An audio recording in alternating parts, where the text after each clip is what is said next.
Director for Administrative Services. All right. Thank you. I think you've probably heard the ground rules we've talked with other folks about. We're assuming all council members have read your materials and the budget book, and we're starting at 4:22, so we'll go to 4:37 at the latest, and happy to hear introductory comment, and then we'll hand it over to questions. Okay, thank you. I will be very brief because I know you have questions, and in the past I've provided a few more formal comments, but today I just wanted to draw your attention to a couple of items. The library, of course, is currently closed, and we're looking forward to opening with phased-in services, hopefully in the coming weeks. One of the things you should have noticed if you're a library user is the way we've really pivoted in the way we're delivering services in regard to NPL Universe, which are our online virtual offerings, as well as online materials. And to give you an idea of the success of that, in the first few weeks of the virus here in Nashville, after the library closed, we checked out 200,000 items online, which was a record for that type of period. We've also opened Summer Challenge online already and are signing up people for summer reading at an unprecedented rate as well. So I think one of the messages there is that your library is very vibrant and very able to change and react to whatever circumstances that are thrown at it in order to address the educational and quality of life needs here in Nashville. A quick note as far as the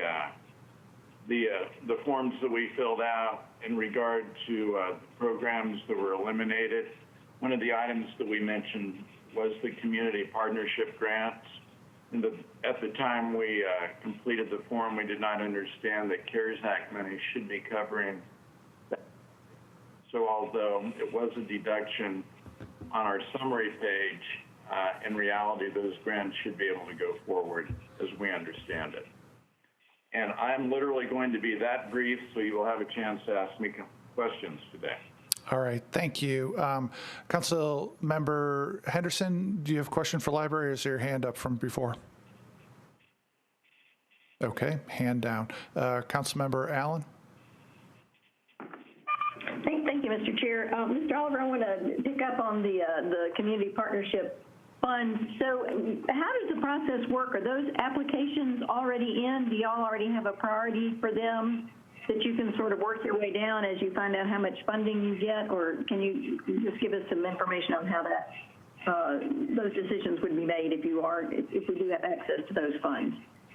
It's very much a grant evaluation process, and last year we developed forms in a scoring process, and we're at a point right now where it would literally be a very minor, as I understand it, change to those applications and ramp those back up and create that application process. So timing-wise, you're just waiting to see what you've got to work with, and then you'll flip the switch and get things going? That's correct, and I understand that the time period this year would be July 1st to December 31st, and we're still working out the details on whether any of that would potentially be retroactive or not, but I don't believe that is a given at this point. Okay, that's encouraging that those, because that's a lot of important literacy groups that y'all support. And then one second question about NASA. Are there any changes to the way you're funding NASA or the way it operates under this current budget? Well, one of the requests that we had in the budget process this time was to change a little bit the way we approach NASA. And what we had hoped to do would be to add some positions to the NASA budget and eliminate the contract services with whatever agency we would normally have operated with. And the reason for that is we wanted to bring more of the quality control in-house. And while there would actually not be an increase in the funding, there would be additional staff in addition to Metro payroll in order to do that. So within our budget process per se, there would not be a dollar change, but if this recommendation or this change that we had requested had been included, we would actually have added people to the payroll.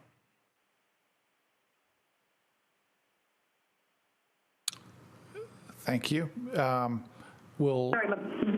Chair. Is that a council member? That was me finishing up my question. I apologize. All right. Councilmember Druffel? Yeah, mine was quickly on NASA too. So am I to understand we're going to stay flat with NASA for this next year? That is correct. That is correct. Okay, thank you. Councilmember Glover? Thank you, Chair. I was running late trying to get into the meeting. Anyway, what I thought I heard, and I may need a correction on, was that since the March order went out for the Safer at Home, the library was operating differently as far as delivery pickup, as kind of like a lot of restaurants have been allowed to do. Number one, is that the way it has been operating? No. Councilman, what we hope to do, right now we are operating virtually, and we've shifted our delivery to online materials as well as virtual programming.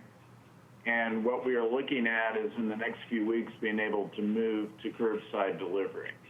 And one of the issues that we have is, unlike when you say go to a restaurant and do curbside and you pick up your food and you take it home, obviously we're in the business of delivering an item and expecting it to be returned. And there is quite a bit of concern in the library community regarding how long the virus lives on and in book materials. And we've just recently started to see empirical information about effect when you have an item that's returned to you and how long that virus is alive.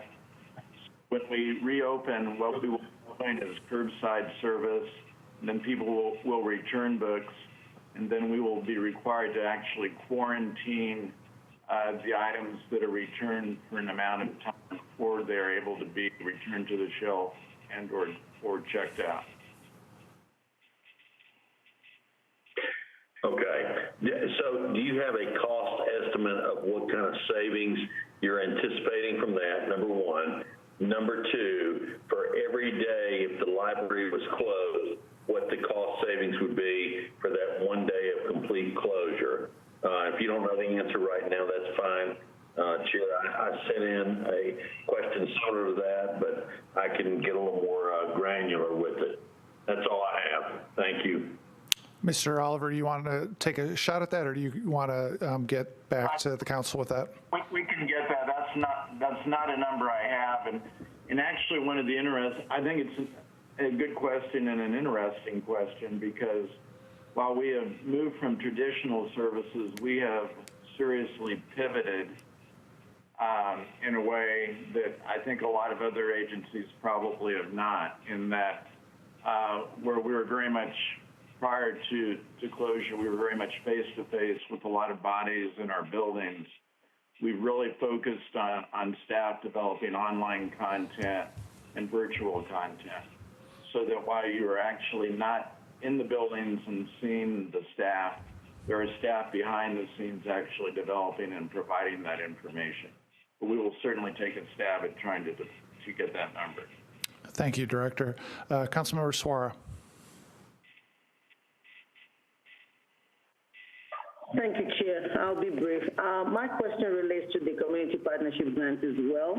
I'm glad to know that there's opportunity to make up for it. But when I was looking at the 200,000, is that just a round number for which organization will be impacted, or do you have a list of the ones that will be impacted? And if you do, is there a possibility to do like a partial funding once you get the money rather than eliminating any program? Do you have that information at that point?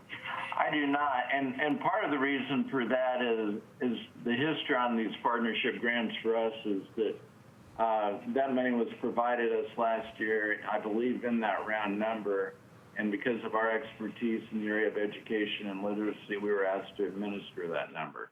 And we could do research on getting more background on that, but it is it is really money that has been provided to us to administer in that process. And Mr. Oliver, if I may add for the council member, one of the emails you received from Maria Calder on Sunday evening had an itemized list of the nonprofit and community partnership money, and there was an itemized list of what that $200,000 covered in last year's budget. That may be helpful for the question you asked also.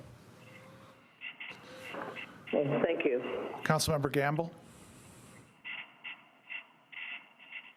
Chair, I have a follow-up from Mr. Oliver to the NASA question. I'm glad to hear that the proposed budget will not affect any or make any cuts in the NASA programs. I know that as for all of the COVID-19 and everything, we were talking about expanding the after-school and summer programs through NASA for more youth in the city. I'm wondering if you all are also, as you're looking at CARES Act funding and stimulus funding for the library programs, will you also be looking at that for NASA, potentially funding some of the expansions that we were talking about, or continuing some of the programs on a higher level?